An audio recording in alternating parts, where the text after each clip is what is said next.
وَهَذَا كِتَابٌ أَنزَلْنَاهُ مُبَارَكٌ، اور یہ کتاب ہم نے نازل کی مبارکن، برکت والی کتاب ہے۔ برکت والی کتاب ہے۔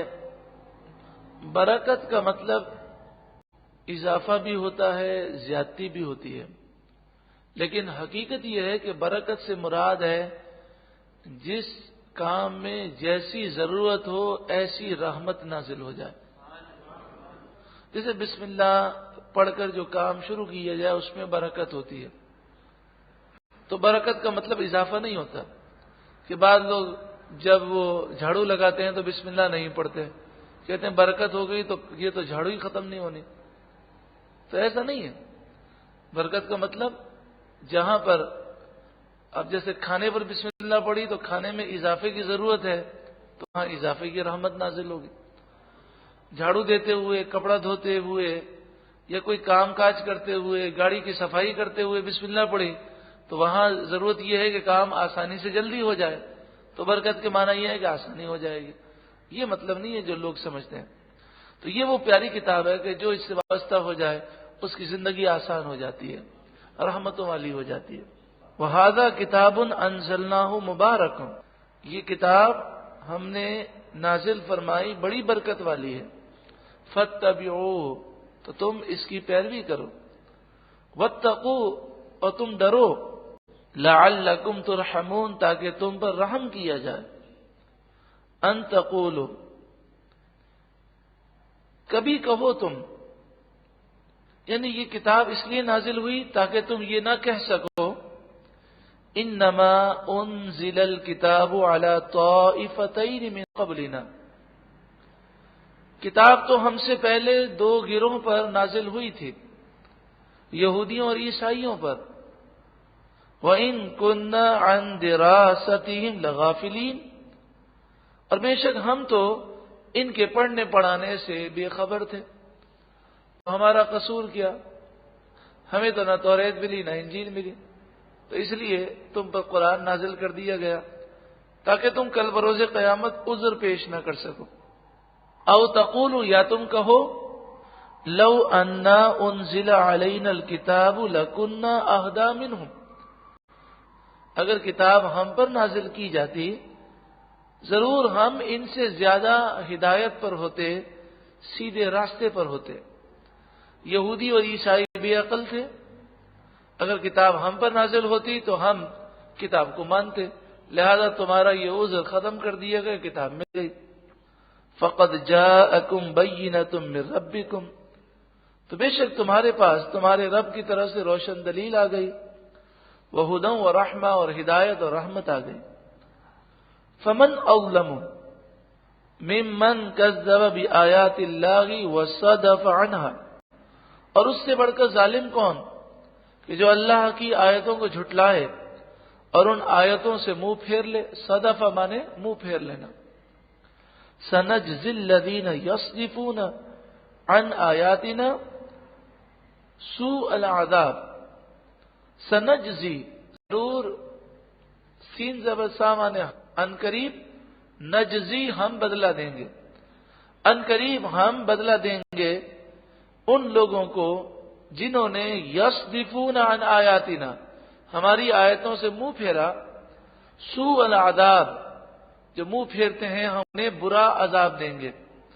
بما کانوا یصدفون، یہ بدلہ ہوگا ان کے منہ پھیرنے کا۔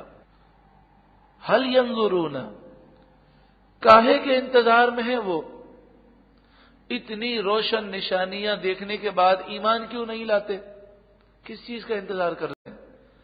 الا ان تأتیہم الملائکہ، ہاں وہ اس چیز کا انتظار کر رہے ہیں کہ فرشتے ان کی روح قبض کرنے کے لیے آ جائیں۔ موت کے فرشتے آئیں گے پھر سدھر جائیں گے یہ، لیکن اس وقت سدھرنے کا کوئی فائدہ نہیں ہوگا۔ او یأتی ربک، یا تمہارے رب کا عذاب آ جائے اور اللہ اپنا غضب نازل کرے۔ او یأتی بعد آیات ربک، یہ تمہارے رب کی ایک نشانی آ جائے، یعنی سورج جو ہے وہ مغرب سے طلوع ہو جائے۔ اور ترمذی شریف میں ہے کہ اس وقت سب ایمان لائیں گے، یہ منظر دیکھ کر، لیکن اس وقت ایمان لانا اور توبہ کرنا قبول نہ کیا جائے گا۔ یوم یأتی بعد آیات ربک، اس دن جب تمہارے رب کی ایک نشانی ظاہر ہوگی، لا ينفع نفسا ایمانها، کسی جان کو ایمان لانا فائدہ نہ دے گا، لم تکن آمنت من قبل، جو اس سے پہلے ایمان نہ لائی، او کسبت فی ایمانها خیرا، اور کسی کی توبہ فائدہ نہ دے گی جس نے ایمان لا کر کوئی بھلائی نہ کمائی۔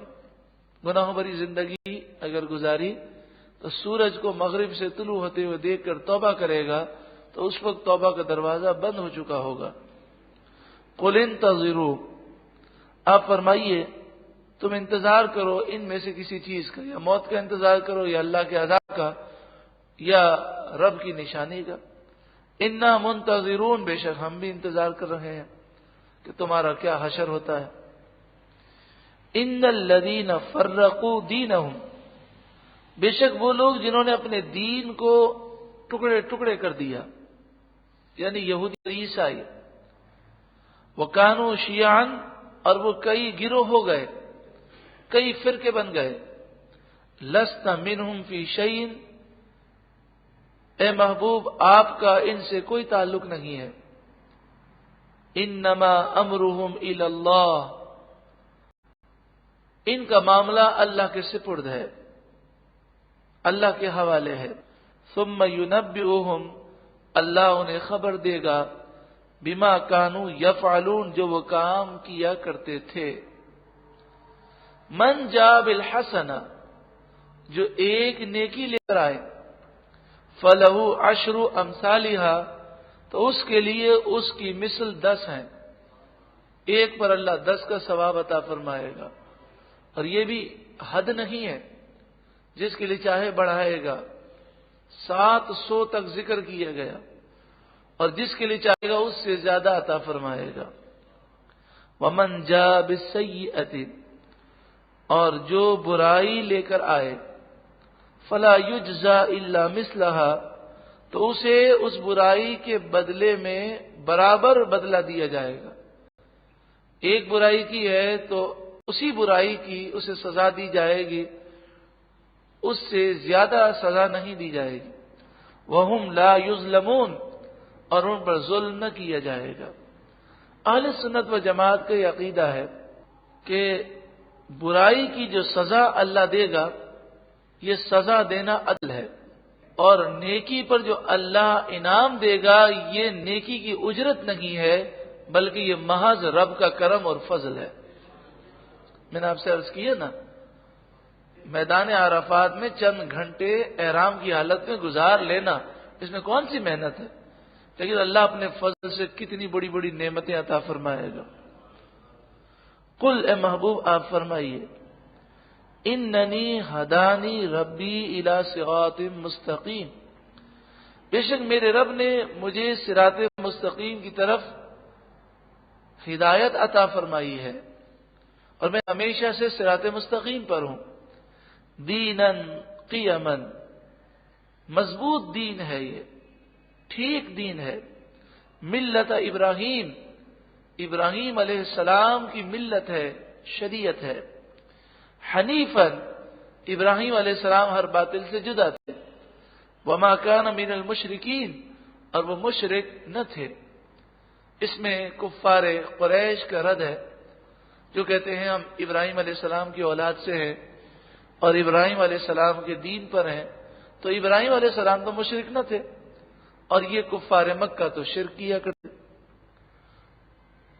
اب وہ بڑی ہی پیاری آیت کریمہ ہے کہ جو قربانی سے پہلے پڑھی جاتی ہے، لیکن اس کے فلسفے کو ہم نے سمجھا نہیں ہے۔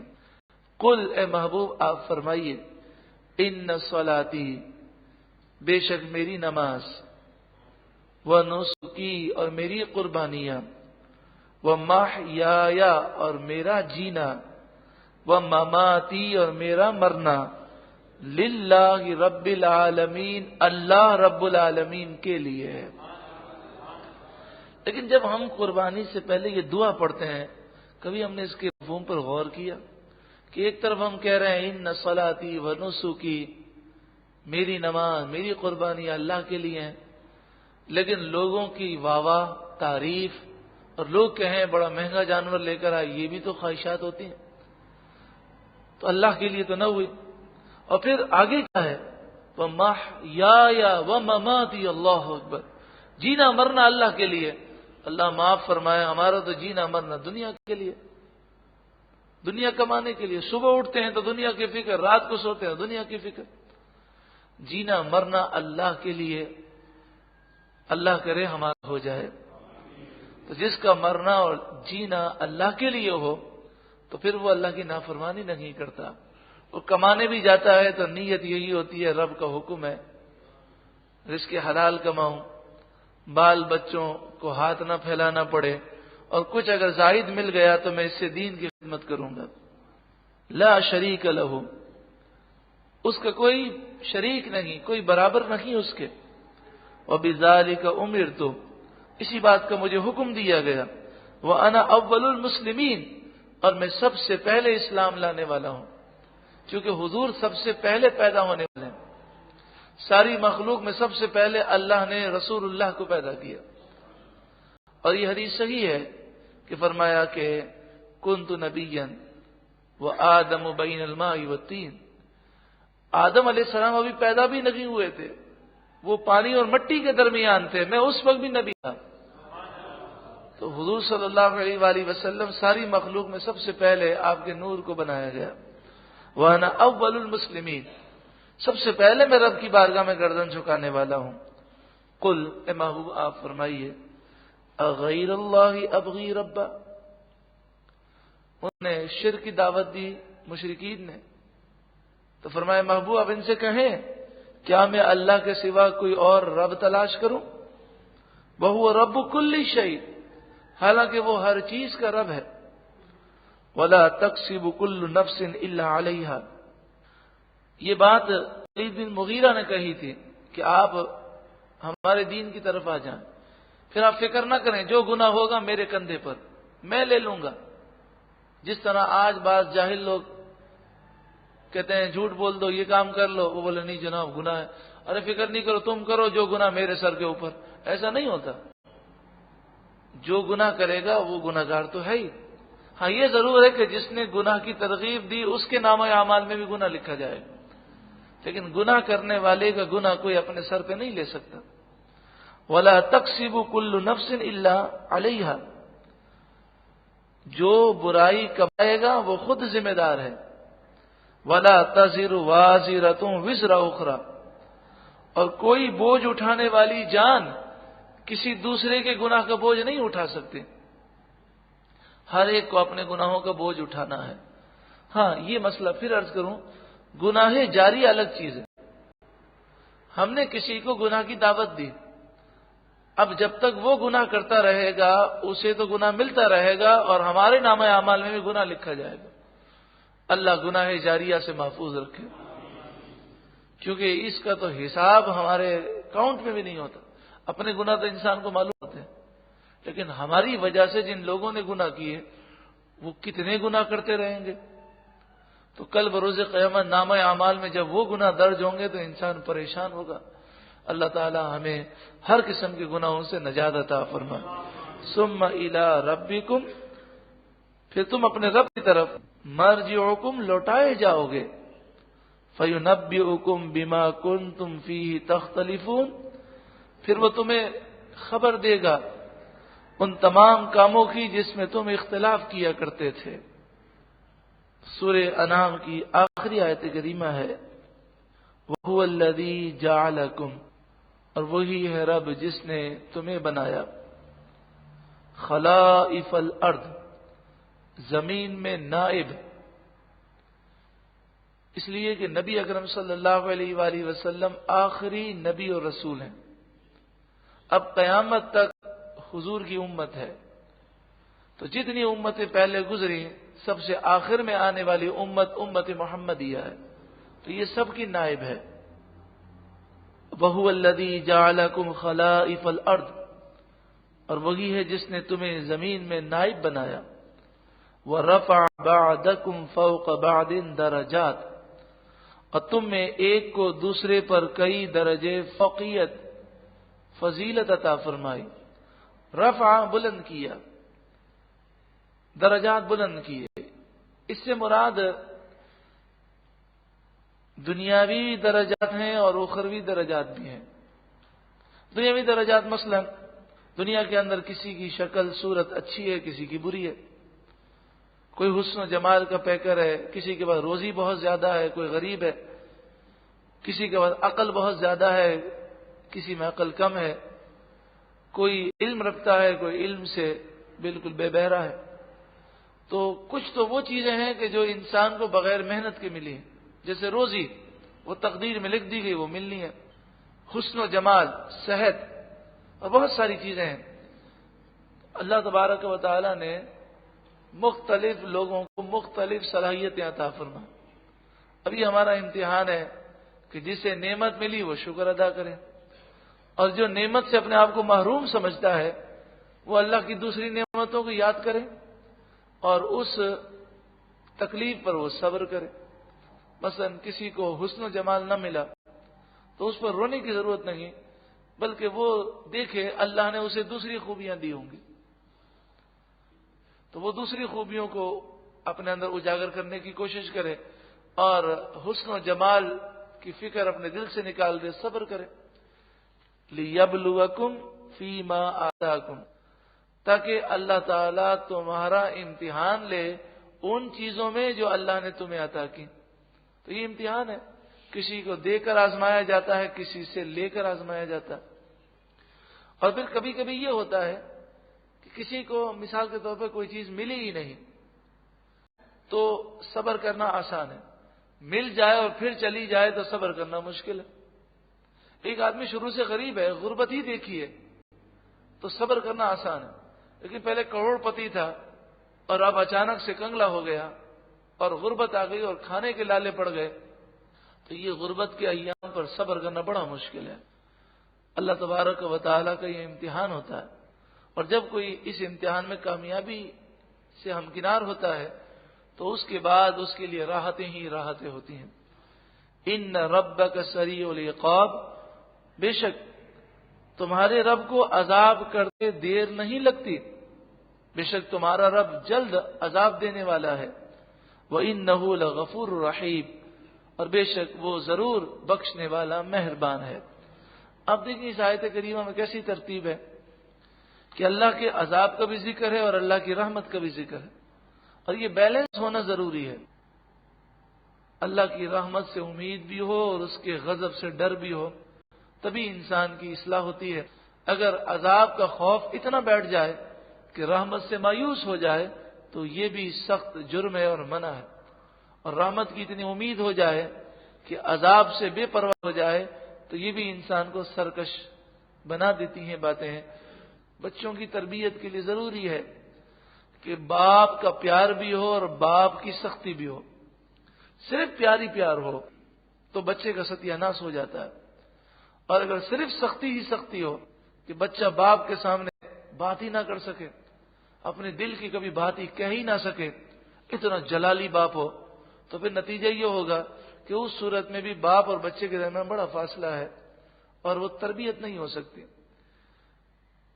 رب العالمین کی محبت اور رب العالمین کا قرب پانے کے لیے دونوں چیزیں چاہیے. اللہ کے غضب سے ڈر بھی ہو اور اللہ کی رحمت سے امید بھی ہو. امید کیسی ہو؟ حضرت عمر جیسی. ڈر کیسا ہو؟ حضرت عمر جیسا.